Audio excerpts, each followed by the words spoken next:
Sans Éphraïm, la cité céleste. Jésus-Christ dit, je suis d'en haut et vous êtes de ce monde.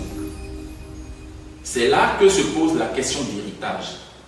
Tous ceux qui sont nés dans Adam sont de ce monde. Leur héritage est dans ce monde. Parce que Dieu a donné ce monde à Adam et tous les descendants d'Adam, du premier Adam, ont hérité de ce monde. Mais Jésus-Christ, lui, il n'est pas d'ici. Il dit, je suis d'en haut. Donc, étant donné que Christ est d'en haut, tous ceux qui sont en lui ne sont pas d'ici, ils sont d'en haut.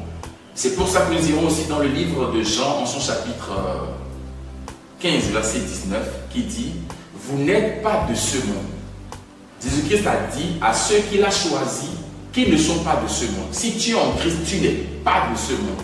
Notre passage sur cette terre, Dieu veut que nous exprimions sa gloire, nous manifestions sa gloire sur terre. Bien-aimés dans le Seigneur, aujourd'hui nous avons établi le principe que si quelqu'un ne naît pas de nouveau, il ne peut pas entrer dans le royaume des cieux.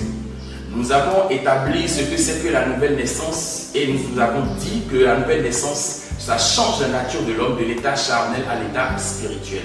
Et en troisième position, nous avons parlé d'héritage. Notre héritage n'est pas terrestre, notre héritage est céleste. Donc, si on vous demande de définir la nouvelle nature que nous sommes, la nouvelle naissance, si on vous demande de définir la nouvelle naissance, vous savez déjà de quoi il est question. L'homme qui est né de nouveau, il n'est plus de la même nature qu'il était au commencement, il devient esprit et son héritage est dans les cieux. Par conséquent, tout homme qui naît de nouveau doit avoir des capacités spirituelles. Ce qui nous amène déjà au prochain chapitre dont nous allons nous parler des dons spirituels.